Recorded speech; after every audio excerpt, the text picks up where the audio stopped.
Good morning, all. We're just waiting on everyone to join. Hello, everybody. Good morning, Vita. Vita. Nice to see you. Nice to see you too on a beautiful Wednesday. Beautiful February day is what I'm trying to get. There you go. Good save. Right. That's it. Hi, Tevin. Good evening, everybody. Margaret and Lloyd Great and to see Vera. I'm doing pretty good. I'm slowing down a lot, but I guess that comes with age. Is I'm your not going to blame portable? it on anything else. Yeah. Is your POC working well still? The what? POC? You mean my portable? Yeah. Portable oxygen concentrator. Yeah, well, it's kind of kept me in during that 3 weeks of cold. I don't go out. Right. I just don't.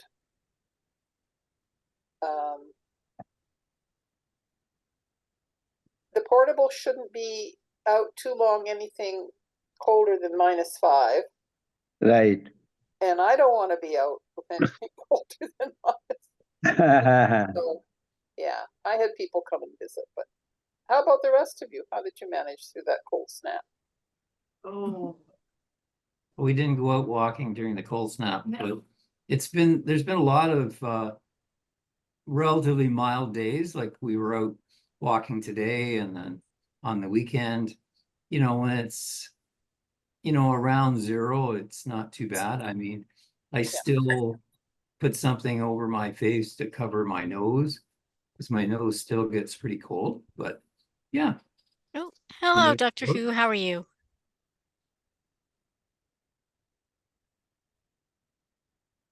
Hi, Hi. everybody. Hello. hi.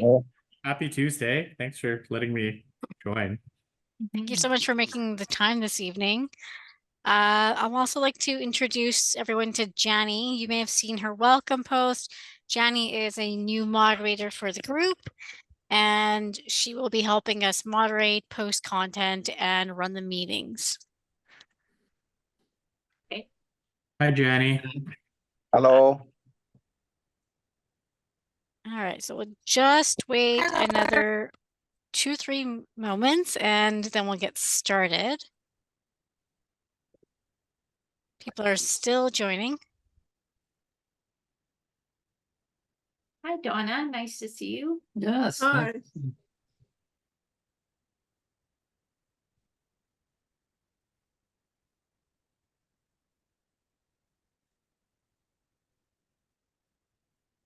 Hi, Colleen.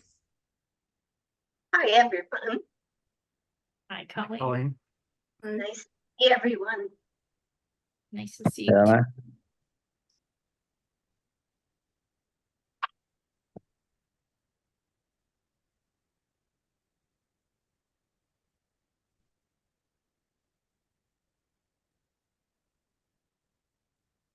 Lane and Marvin. Hello. Hi, Marvin. Hello. Hello.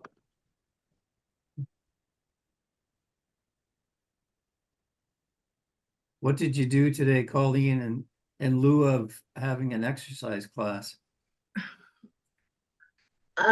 Today was Tuesday, so I usually don't exercise. Oh, yeah, Tuesday. I mean, I guess I should have said Monday. Oh, we had 2 granddaughters in a soccer tournament in Sherwood Park at Millennium. And so we spent most of the day there. So That sounds like fun. yeah, it was good cardio. And we were just sitting watching, but the games were so great, so evenly matched. It was really good. That's great. Plus our granddaughters got gold, so made it special. Nice. Yeah. How old are your granddaughters, Colleen? One is 18, she'll be 19 in April, and the other one is 16. Oh. They're sisters, and they play on the women's league now. And so they can play together on the same team. Oh, So nice. it's fun to watch them. Yeah, Not always Not always compatible, but very competitive. So Good. We need more and more girls to play soccer in this country, right?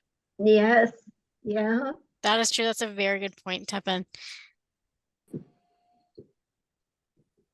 Alrighty, so I'll just give it 1 minute and then we'll get started. Thanks for your patience, Dr. Hu. I know we'd have a few people who said they were going to join, so I'm just waiting on them and just to see if any of the other moderators are able to join us.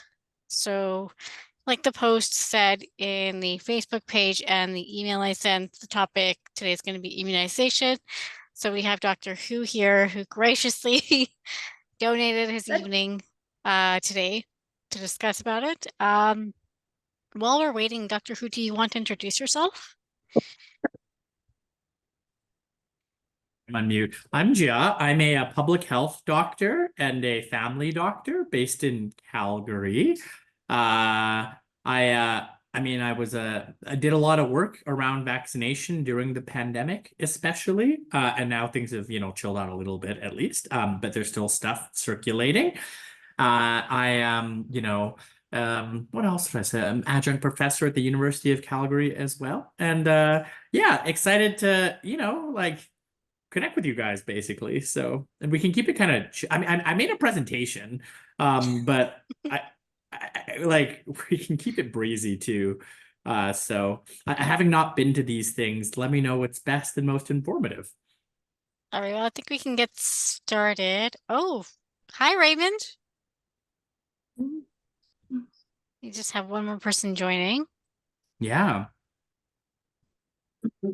Alrighty, Dr. Hu, why don't you get started with your presentation? And I'm just going to ask everyone else to mute themselves. If you have a question, just raise your hand or unmute. Sure. Let me share screen, and then please, this is for an hour, right? Is Yep. that kind of how much time we have? Yeah. So I'll share my screen, and I sort of focus in on COVID, but talk about some of the other vaccines as well. I presume that everybody here is affected by lung disease in some way, but there's probably people with different conditions. I'm also guess maybe. Anyways, the point is just interrupt me anytime. I'm curious, actually, from a straw poll perspective, have people gotten their COVID shots, their flu shots in the fall, generally speaking? Yes. Has everybody gotten it? Okay. Yes. Preaching to the choir then. So, have people heard about the pneumococcal bacteria and that vaccine? Yeah. And RSV as well. Okay, so you kind of know highly educated and engaged audience. So I will share, and then we can kind of go through this, and then here, let me just and just please interrupt me anytime, okay? So you can kind of see me. Those are some we'll talk about COVID-19 and other respiratory viruses, basically.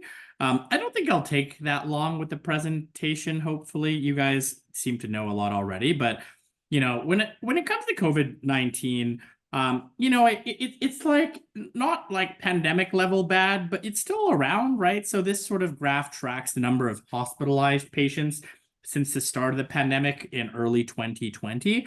And you'll kind of see that at the very end here, there was an uptick in the number of hospitalizations like last fall. It's sort of since decreased, which is good. But certainly at any sort of given time, we still see about 3,000 people hospitalized with COVID across Canada. And so, it still causes significant morbidity and mortality. There's always like a new variant on the horizon. These days, there's this thing called JN1, which is sort of by far JN1 and their lineage is like everything blue. So it's like everything as of February 2024.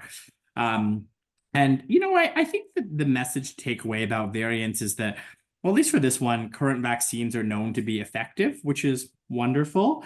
But, I think every variant we've ever had since fall of 2021 really has been sort of an Omicron subvariant, right? And so characterized by fairly high infectiousness with like not as much severity as say the Delta variant. And so, you know, you hear stuff, but it's all kind of the same thing. And so, I mean, I think the main takeaways, and this is kind of like a presentation I gave last fall that's been a little bit adapted, but COVID's still here. You know, it still causes a lot of hospitalizations. There's an increase always in the fall and the winter. You know, we see that with every respiratory virus. I think we're on the sort of the down end, which is good. The weather's certainly been a bit warmer now, which is nice across Alberta. It wasn't not -50. That's good. The variants continue to emerge, but they're kind of all in the same family. So, you know, don't pay too much heed to that in a good way, I think. And that's why vaccination is still really important. And so, I mean, I think you guys, I mean, again, it sounds like everybody's vaccinated, but just to give people a refresher, basically last fall, you know, NACI basically, you know, made some you guys know what NACI is, the National Advisory Committee on Immunization. They make the vaccine recommendations. Yeah. I mean, I was on NACI previously, and you know, they made a recommendation last fall that everybody should get a COVID vaccine if it had been more than 6 months since their last vaccine. And last fall, the vaccine, I mean, I don't even know the matter. It was a monovalent XBB vaccine. And, you know, I think it like gets confusing for people kind of what vaccine is available for what variant. I think it'll be a lot easier when COVID hopefully becomes more like an annual shot like flu. Like otherwise, you know, it's like, does it work against this variant? Does it not? But anyways, they recommended this for everybody, but they said that it was particularly important for people who are older, residents of long-term care, underlying medical conditions, pregnant people, Indigenous communities, racialized communities, and people providing essential services, right? So that's kind of what NACI recommended. You know, unfortunately, every time we recommend a new vaccine for COVID, we see pretty big declines in vaccine uptake, right? So across Canada, only about 14.5% of people got a COVID vaccine, got one of these new COVID vaccines. You know, Alberta didn't do that. Like, we're pretty close to average. Like, you know, Alberta sometimes does worse than provinces. But in this case, we were, you know, 14.3, 4.6. BC did very well. Ontario did very poorly. I mean, Saskatchewan beat us by a lot, which is kind of weird to me. But I mean, I think the point is, you know, when it came to the first booster, we'll call it, in fall 21, about 50% of people got it across the country. And then the one last fall, about 30% of people got it. And then this past fall and winter, you know, like, sorry, in the fall of 2022, about 30% got it. And then the fall of 23, only, you know, 15% of people got it. And, you know, I think, you know, as people, you know, like it is important we all sort of continue to emphasize this is still a pretty important vaccine to get. One thing that was a bit different than before is that no age group actually exceeded even 50% uptake. Normally in the 80+ population, we've seen numbers as high as, you know, 95%, 99%. But we couldn't even break 50% in 80+ actually, which is very unfortunate. And in the sort of 65+ range, the uptake was very like well below 50%. You see in sort of my age, I'm between 30 and 39, and only 7% or 1 in 14 of people my age got the vaccine, which is really crappy. And you know, I do think that this is something we need to sort of work on collectively. One thing NACI also does that you may or may not be aware of, but is that in the spring, every spring, they actually come out with another set of recommendations. And so they basically recommend like an additional dose for people who are 65 and older, residents of long-term care facilities, and people who are moderately or severely immunocompromised. Now, and I'll go through that list. Stomach issues and my like anxiety issues were happening. No, this is when my mom. Hello? Hi. And she was shutting it down, and then my parents Robin, were do you fighting, mind and so then every night. repeating yourself? Thank you. Thanks, Robin. All good. It happens. I know, I've done it for sure. And so basically every spring, you know, if you do fall into sort of if you're 65 and older, or if you're a resident of long-term care, or you have one of these conditions, it's recommended you get another dose. And these conditions are pretty narrow. You need to be, you know, cancer, transplant, stem cell transplant, immunodeficiency, TB, certain drugs, and dialysis. But you know, for like it is something that's been recommended, and so most people only need 1 dose per year. For some people, we're saying 2 doses per year. I suspect that at some point with these vaccines, they're just going to make it 1 dose per year. It's just like easier. I think it's confusing if you need like 2 per year. Dr. Hu, Oh, yes. for the population that would constitute moderately to severely immunocompromised, this group is older and has pulmonary fibrosis as well as possible other comorbidities. Would they constitute under moderate, or would it be these very specific guidelines? So, okay, so if you're 65 and older, you can just get it. So, like, no problem there. I mean, this is the list of the condition. I mean, if you want to get one, you can get one. Pulmonary fibrosis by itself, like, you would need to be on certain medications, you know, like immunosuppressive medications and stuff. But like pulmonary fibrosis by itself doesn't put you into that category. Okay. I can hover on this page for a while, but this is a list of the conditions. So I mean, I'll go through more slowly. So solid tumor, so like lung cancer, liver cancer, or blood cell cancers, or treatment, transplants, or the treatments for immunosuppressive therapies. And I'm not as familiar with the treatments for pulmonary fibrosis. And, you know, indeed, as some of you are on really immunosuppressive therapy, let me know. In fact, if you have any specific questions, you can just email me or ask me now or email me later to see if you qualify. It is very confusing because there's so many, right? CAR T therapy, this 4th bullet, which is pretty like, that's a cancer thing. Primary immunodeficiency, HIV or TB, treatment with anti-B cell therapies, high-dose steroids. I think some people are on high-dose steroids, right? That would qualify you. TNF inhibitors, if you're on, you know, any of those things. But it's, I think one thing that's confusing about recommendations is just when it gets so specific. So if you think you might, you know, feel free to ask me, though, honestly, if you think you might, you can just get one. Okay, thank you. Yes. Okay. You know, when it comes to the risk of COVID, you know, and severe outcomes, you know, I think age remains one of the biggest risk factors.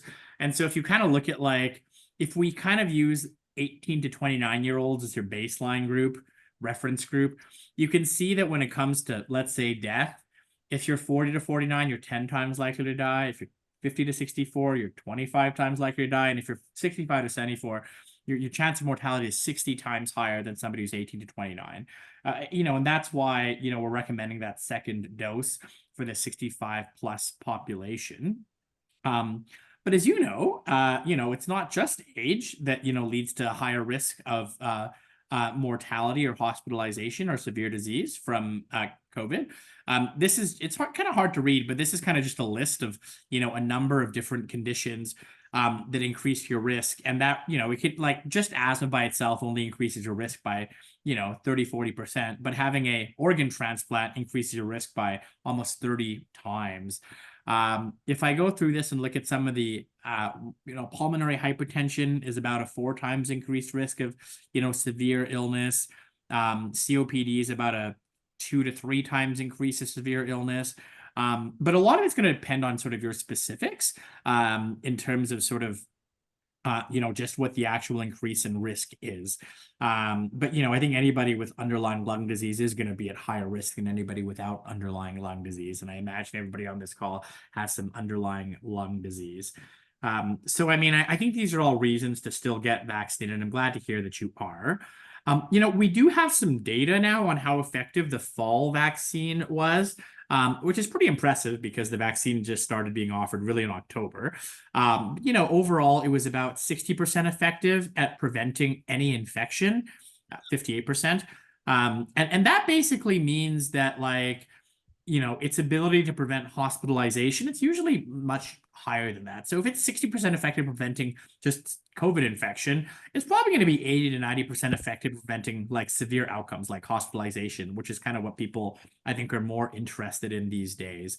And so I think this just shows, there's a lot of these myths around COVID vaccine. I think this shows the vaccine continues to be effective against sort of the circulating variants. And indeed, when I think about COVID vaccine effectiveness versus flu vaccine effectiveness, I'll talk a bit about flu later, but ultimately, COVID vaccines do appear to be, as or more effective than flu vaccines. Flu vaccine is something a lot of people actually get every year. And so I'm trying to think about those two as the kind of the same. I'll just skip that slide. Just a few sort of points around COVID to round things up. Long COVID is still definitely a real thing, right? And so, vaccination does protect you against long COVID, which is really good. It's safe in pregnancy, it's safe in children. So, for your family members, you can sort of let them know that. But I mean, I think by and by, vaccines for COVID, they are, we're recommending them still because they are important because people are hospitalized. They work against the variants. And, I think people with underlying medical conditions and people with lung disease and people that are older, are just still need them, especially. I'm going to pause here because that sort of ends the quick COVID section of my talk. But did people have any questions about anything COVID related? Did anyone have any questions? You can unmute and ask. I have a question. I wonder, how long does someone need to wait to have the COVID vaccine after a COVID infection? 6 months. 6 months? Okay. And the reason we have people wait is like having the infection actually protects you quite well. I would say that and so we say you wait 6 months between prior vaccination or prior infection. So, I mean, nobody's really policing that. And I think a lot of the times people don't know if they have COVID or not, right? Like, unless you have rapid tests, and rapid tests are, there are issues with rapid tests too. But yeah, it's 6 months. Sorry, I don't need to pontificate more. All right. Any other questions? Okay, well, if no one has any questions, I have one question. Can you explain the difference between like active and passive immunity when it comes to things like COVID, the flu, RSV? Yeah, of course. So like active immunization is kind of like giving you a vaccine that you create antibodies to yourself, right? So most vaccines are active immunization. Passive immunization is kind of like giving you antibodies directly. Like as an example, you may have heard of something called Evusheld, which is sort of like long-acting COVID antibodies. And that's sort of given to people when we don't think their immune system can actually make a response sort of to the vaccine itself, right? And so, by and by with COVID prevention, it's been active immunization. People that are very immunocompromised have been eligible for sort of passive immunization, or just like active is you give a vaccine so your body makes their own antibodies, and passive is you just give the antibodies to the patient directly, but their body's not making a response. Okay, follow-up question. Why would you not simply give people the antibodies versus giving them the tools for their body to create antibodies?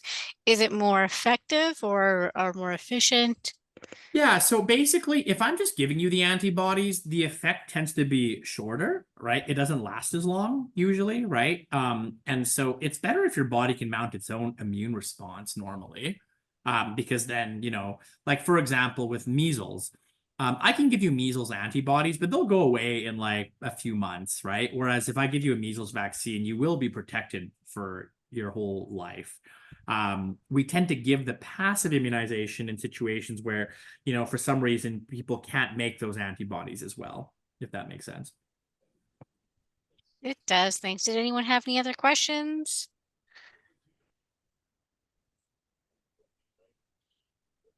I think you guys probably know all this stuff. It's pretty legit. Pretty smart group. I know. Yeah. Highly educated. Don't need me. So yeah. Oh, Tepin, go ahead, unmute, and you can ask your question. Yeah, just this is not exactly a question, but more a comment is that, I'm really stunned at the 15%, 15% vaccine rate, last fall 2023. So I wonder, how does it compare internationally? I mean, I'm sure US is maybe same or less, but in Europe and so on, is it significantly higher? I'm not sure, but I don't think it's significantly higher. I think everybody's kind of facing the same set of challenges right now. And, I think what's sort of happened is if you're just like a, general, like your average 28-year-old, you've had COVID, you're like, okay, whatever, no big deal. And I think they're like, why do I need to get vaccinated again? I think there's a lot of confusion around just how many vaccines people need. It's a combination of like not worrying about COVID with like confusion around recommendations with a belief that like you're pretty much protected already. But yes, it is very low. It's quite dismally low, actually. Thank you. Okay, so if no one has any questions, I'm going to ask my final question and then I'll let Dr. Hu continue. Yeah. So an mRNA versus a traditional vaccine, does it affect efficacy? I just have a question here for someone who emailed it. They're wondering which one is more effective or which one is It better. depends on the vaccine, right? So if we're talking about COVID, I think we probably think that the mRNA vaccines versus the protein-based vaccine Novavax are pretty similar, actually. But it just depends on the vaccine in question, right? So, yeah, that's all. Okay. So I guess for their question, they were talking specifically COVID. Yeah, and I would say that like we have more data on the effectiveness of mRNA vaccines, but I think that mRNA vaccines and protein vaccines should have like, I think they should be sort of similar in terms of efficacy. We don't have as much data for protein-based vaccines. We haven't used them as much. But I think that like I've been put it this way. If I were to get a vaccine, I would get an mRNA one because there's just like more experience with them. But I think if for whatever reason you don't want an mRNA vaccine, I'd rather you get a non-mRNA vaccine than no vaccine. Okay, thanks. And I think we'll see more with the mRNA, right? There's an mRNA RSV vaccine coming out. There'll be mRNA flu vaccines. As to whether or not they'll be more or less effective than traditional vaccines, it just depends on the vaccine in question, right? And so I don't think one can generalize too much. And we're really at the kind of dawn of like mRNA stuff right now.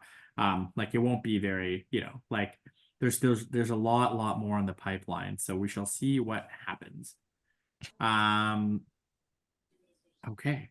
So, I mean, I think like the next few slides are kind of like a hodgepodge. I mean, you guys, it sounds like everybody's like really aware of these, but I was going to talk briefly about pneumonia vaccines and RSV vaccines and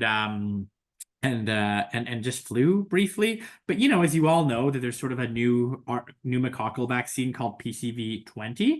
It protects you against 20 strains of the pneumococcal bacteria as opposed to the last one, which is only 13 strains. And if you kind of look at, the evolution of pneumococcal vaccines, like a piece like going from left to right, 7, covered 7 strains, and then 13 covered 13 strains, which is about 26% of all strains. By the time you get to PCV20, you're covering about 54% of all strains, which is a big improvement, actually. Like you're covering 50% of all circulating pneumococcal stuff, and this is for adults 65 and older in Canada, which is really good. And kind of because of that, NACI came out with a really, really strong recommendation that everybody who is 65 and over and anybody who is 50 to 64 with risk factors for higher risk, aka any lung disease, and anybody 18 to 49 with any immunocompromising conditions should get this new conjugate PCV20 vaccine, right? That's kind of like the main takeaway. And it's a new, like NACI doesn't always give these super strong recommendations, but this one is a very strong recommendation. And so one of the problems with this vaccine is it's not covered, so you have to pay for it out of pocket still. But I think for, certainly if my parents had given my parents over 65, I'm definitely recommending that they actually get it. But, I think anybody who's it's recommended for should get. Have people gotten the PCV20 vaccine? Do people kind of know what I'm talking about a little bit? Has anyone here heard of the vaccine or gotten it? So I'm not sure because this is 2024. I took this second pneumonia vaccine a couple of years ago. Was that automatically PCV? It probably would have been PCV, but it probably wasn't the newest PCV, right? So this PCV 20 only came out last year. And so like, you know how like you probably had a PCV 13 or something like that, or Oh, another one. And so, I mean, yeah, like I basically, this is like a really, yeah. So that kind of answers your question, right? So you probably didn't get this one, but this is a very, very good vaccine. You know, one advantage of this vaccine compared to COVID is you just get it once, right? Like it's kind of like the shingles vaccine. Maybe some of you had the shingles vaccine and you get 2 doses. You get it once and you're kind of done with it, which is nice. But again, it's not paid for publicly yet. Just the government hasn't had the money to pay for it. We're trying to get them to pay for it. And so you do have to pay either out of pocket or if you have private insurance or something. okay, thank you. No problem. The other thing that I was going to cover briefly is just RSV. Have you guys all heard of RSV, another common respiratory syncytial virus? Yeah. Oh, is that a question or I've heard of it? Yeah. It was probably, it entered sort of the mainstream last year when there was a triple-demic, right? You heard about that. There was the flu and the COVID, but also the RSV. And RSV really is a virus that kind of like affects 2 groups of people badly. It's the leading cause of hospitalization in kids under 2. And so like forever in the pediatric space, people have been interested in RSV vaccination. But it also affects older adults who are at sort of higher risk of severe RSV infection. So based on age or underlying medical conditions. And basically, based on US data in older adults, there are probably about 177,000 hospitalizations a year because of RSV and about 14,000 deaths a year. So it's not quite, it's pretty significant actually, in terms of sort of what it does in older adults. And you can kind of think of it like flu a little bit, like I think people don't often realize that, you guys probably do, but flu causes quite a lot of morbidity and mortality. The good thing about RSV is actually, we've been trying to develop these vaccines for a very, very long time. And again, just last year, sorry, in 2023, we saw the approval of the first adult RSV vaccine. GSK made it, Pfizer has one too, and then I think Moderna is making one too. But basically these vaccines, and I'll say 80 to 95% effective against preventing sort of severe lung disease and from RSV. And so they are really effective, which is good. Things we don't know about it is sort of how long the vaccine protects you for against RSV. And so because it's only been out for 1 year, we don't know if it protects you for, 1 year or 2 years or 3 years or 5 years. And we'll find that out. The other thing, like with the pneumococcal vaccines, is that the RSV vaccine is quite expensive. I think they're charging like $300 a dose. And, I think that's just a lot of money. And, again, this one hasn't been funded yet. NACI actually hasn't made a recommendation on it yet. That'll come out sometime pretty soon, I think. But, I think RSV is another sort of thing to think about, and definitely something that I think is a good vaccine for anybody who's 60 and older, or anybody with, especially if they have lung disease, to get. So, there's lots of new vaccines on the horizon, which is, I think, a good thing, but it can get a little bit confusing. So now we talked about COVID and the new pneumococcal or pneumonia shot and the new RSV shot. And the last thing I'll talk about really is just flu, right? So when it came to flu, our flu season is, on the downswing, which is good. If you look at kind of this graph, you follow the dark blue line, that's the straight line that's not sort of dashed. You kind of see that we had a peak of our flu basically right at the end of 2023, and now it's gone down, which is really, really good. The gray interval sort of is the average flu season over a number of years.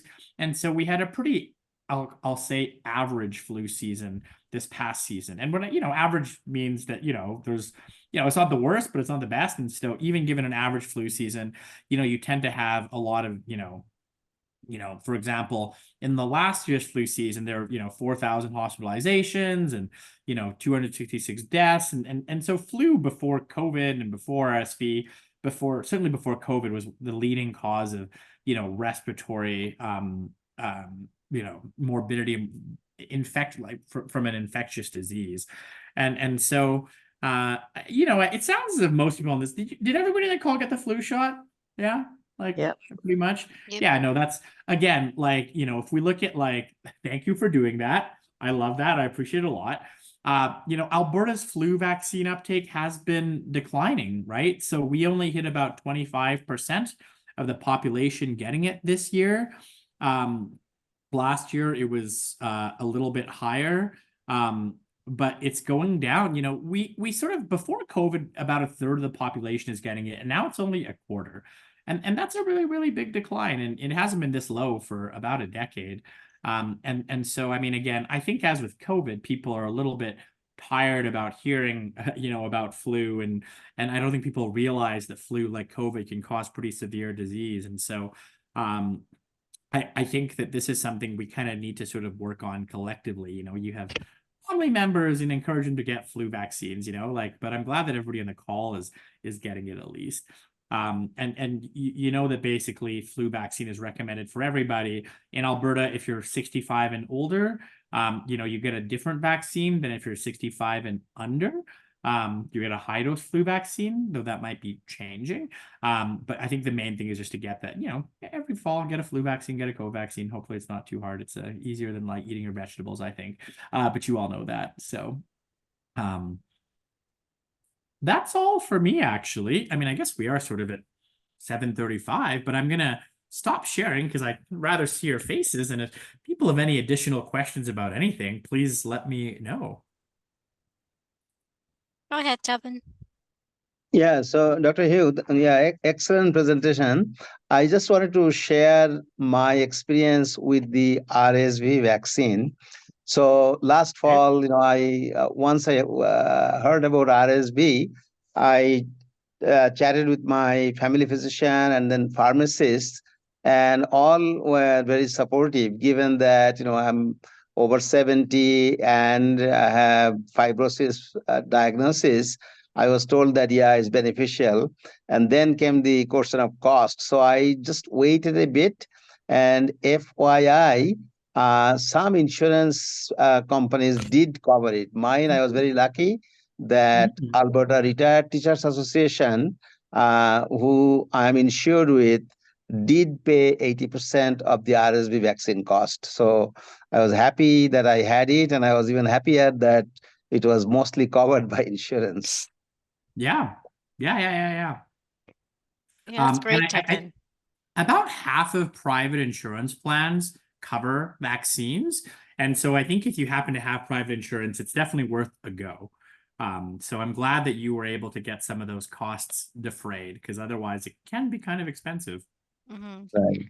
I don't know how the federal pharmacare plan is going to change this, but I do know that last year the health ministry here in Alberta was discussing expanding vaccination coverage and immunization coverage.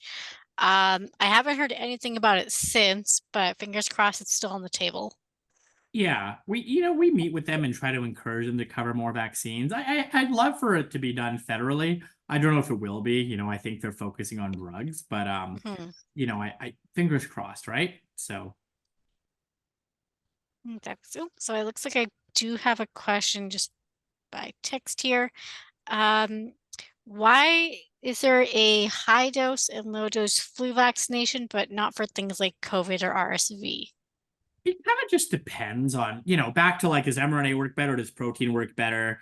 It kind of a high dose is just thought to work a bit better for flu, because especially in older people, I don't know if you remember this, but in older people with COVID, those first vaccines worked as well in old people as it did for young people, which is great, right? And so the same apply, shingles vaccine right now works just as well in somebody who's 70 as somebody who's 50. With flu, we always knew that it didn't work as well in the 65 plus population. And so we started looking for ways to for it to work better in the more older population. So there was a high dose one, there was an adjuvanted one, there's sort of like a different formulations. But by and by, COVID works quite well in seniors, right? Like that's just, and that's, you know, sometimes vaccines work in some populations, and if they don't, that's when we start looking for more creative solutions like high dose things. Okay, perfect. Thanks. Okay, I have another question here. I'm fully vaccinated and I have my booster. My entire family, however, refuses to get the booster. How can I sort of discuss the benefits versus the risk with them and sort of tackle vaccine hesitancy? Yeah, I mean, this is a really difficult one, I think. I do think that, like, you know, the most important thing is that, like, it may seem discouraging, but having somebody like you in their lives is like a big predictor of them changing their opinions, right? And so what I tend to say is, you know, being judgy is not very helpful. I think trying to explain sort of why you think getting immunized is important is helpful. You know, I think, for example, people don't know that lots of people are still hospitalized with COVID, right? But I think making it personal, right? Like, you know, the fact is, if you got vaccinated, like, I just feel safer around you, I think can be, like, again, in a non-judgy way, can be very compelling. It's certainly more compelling than general public health messaging. You know, also, a lot of the times people won't, and, you know, I think getting frustrated may be natural, but, you know, trying to avoid that is good. And so, like, I think being non-judgmental, sharing your personal reasons why you think it's important, and maybe just explaining that, you know, like, some of the numbers we talked about today are going to be helpful. But, you know, even if you don't succeed, you know, like, as a doctor, I have lots of conversations with people where they don't get vaccinated after, but I know that I'm still having a positive influence on the people, on some people. So, you know, take heart and know that, like, yeah, like, nothing's better than a family member recommending it, actually, even if it doesn't always seem that way. Okay, Dr. Who, would the COVID what was it, 19-0 resources be useful for that? Maybe you can explain to Yeah. everyone what 19-0 is and Yes. what resources there are.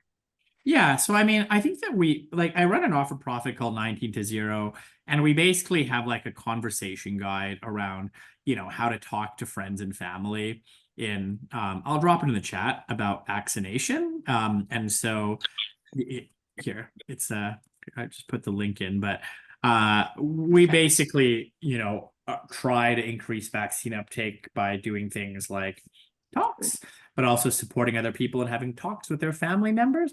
But if you go on that link, you'll see there's a conversation guide in English and in French about just, you know, like, ways to, you know, just chat with people about COVID-19 vaccine. Okay, perfect. And everyone, I'll post that into the page as well as the newsletter as well after the meeting. Did anyone else have any other questions about the immunizations, about the risk factors, or the different conditions? What are the risk factors? There are many, right? Like, generally speaking, age is a big risk factor, especially for COVID. And then there's different medical conditions, right? So if you just had a lung transplant, you'd be at very, very high risk. You know, if you have lung disease, you're at, I'll say, high risk, but not as high risk if you sort of had a lung transplant. And then let's say you just have asthma or something more mild, then you're, you know, some high risk, but it's lower. And so it depends so much, unfortunately, on the specific conditions a person has. And that's where it kind of gets confusing. You know, I think everybody on this call has got some risk. I don't know how old people are, but, like, you know, like, I know, Tapan, you said you're 70, so that's a risk factor. Obviously, everybody here has some sort of lung disease, and that, you know, is a risk factor. And, you know, if things like diabetes and other conditions like heart conditions also are risk factors. And so I'm really glad that people here are getting vaccinated. But what are the risk factors of getting the immunization? Oh, you mean like who's likely to get the immunization? No, I mean, is there a risk factor to getting the immunization? Oh, do you What do you- mean maybe what do you- side effects? Well, I mean, that could be one. Oh, what are the risks of getting the immunization? Is that what you're Yes, asking? yes. Oh yeah. I think the big like short-term side effects are the main thing. So like having a sore arm or a fever or feeling sick for a few days. That's But about that's it. minor. It's pretty minor. Yeah, there's nothing really big anymore. Like especially in like an older population, like there were some concerns about inflammation of the heart in a very small number of people. But that tends to be in like males aged 18 to 30, which I Oh, don't think anybody in the call is. no. But no, it's very safe. I mean, like a lot of people don't think it's safe, but it's actually very safe, which is good. Yeah, well, there's all kinds of rumors out there of people saying they got this, they got that from the COVID. Mhm. Yeah. And where it comes from, I don't know. Yeah. Actually, I think there's a myth busting resource on 19 to 0, so I can also share that with the Oh, group. okay. Yeah. So related to that, I do have a question here about the vaccinations. Why do I feel sick after I get vaccinated if it's not actually making me sick? Because like you feel sick when your immune system responds, right, to a vaccine. And that's why you're feeling sick, basically, right? So like why does somebody feel sick in the first place? You feel sick because your immune system responding to either an infection or something else, right? So, like why do you have a fever? Like that's like a virus doesn't cause your body to have a fever itself. Your body's immune system causes your body to have a fever. And the sort of principle can be applied to vaccination as well. And so whenever you're sort of activating your immune response, you're going to feel a little bit sick. The good thing about activating your immune response from like a vaccine is like, at the end of the day, the vaccine, it like can't really hurt you, whereas like a virus actually can hurt you and infect your organs and cause lots of damage. But basically, it's that activation of the immune system that's causing, you to feel sick. Okay, perfect. Thanks. So that's all the questions I have from the chat as well as my own questions. Did anyone else have any comments or questions for Dr. Who? I was just going to say one thing. Over the years, I've had many flu shots, and only a few times I've had a reaction, like I felt like I actually got the flu. And that was like within 24 to 48, 24 hours probably. And I said, no, I don't want to get it because I don't want to get the flu, feel like I got the flu.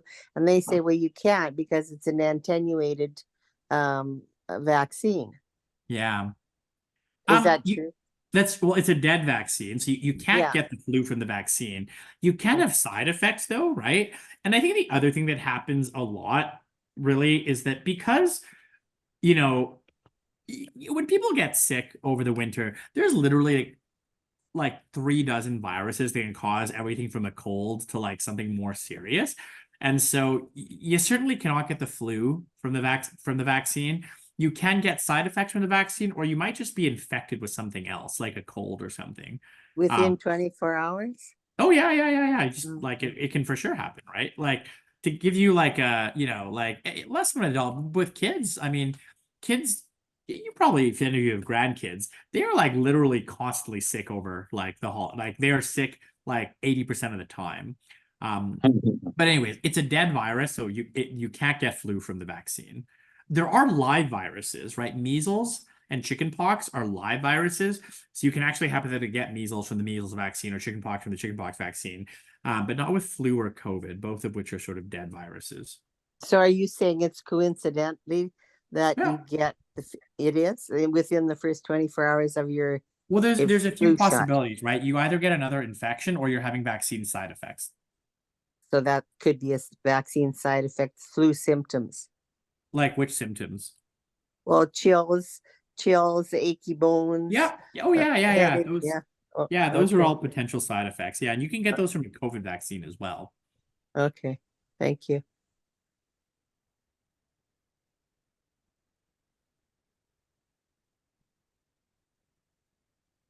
So it looks like I have another follow-up question to that. Why do I only feel unwell with certain vaccines and not others? Well, different vaccines have different side effect profiles, and sometimes it's just kind of random, right? Like I know some people, yeah. So I mean, that's one, and like, you know, different vaccines and different side effect profiles is one, and then, you know, sometimes it's kind of like luck of the draw, right? Like I remember with my first COVID vaccine, I wasn't too bad. With my second one, I was quite sick.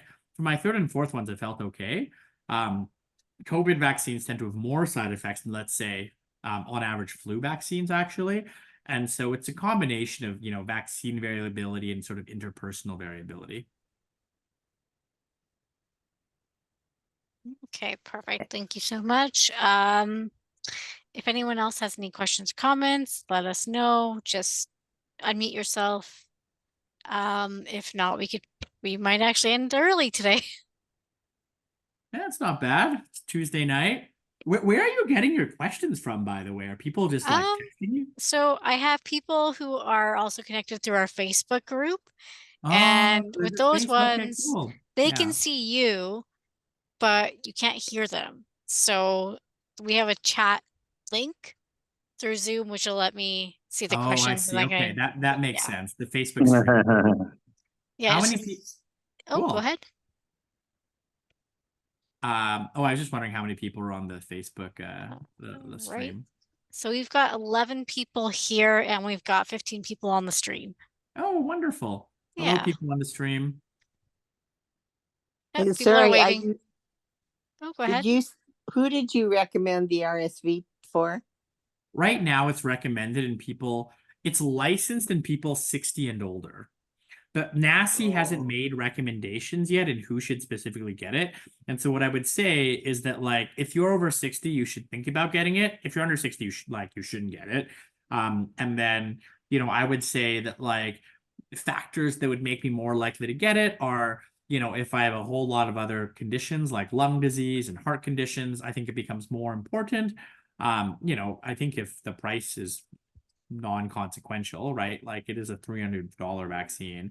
But we're still waiting on NACI to provide recommendations, and that should be coming in the next few months, actually.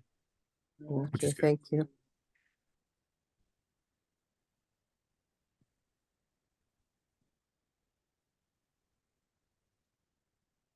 Cool. All righty. Well, if no one else had any questions or comments, have a good night, everyone. Thank you so much for your time again, Dr. Hu. I hope this was informative for everyone, and I will post those links into the Facebook group as well as the newsletter. Yeah, Okay, thank thanks you very for much. listening. It's lovely to talk to such an educated and informed crowd, actually. It's Thanks a great. lot. You guys know your stuff. Okay, Thank you very much. Appreciate you. Yeah. Okay. Bye. bye. Thanks, Bye. everyone. Bye. Thank you.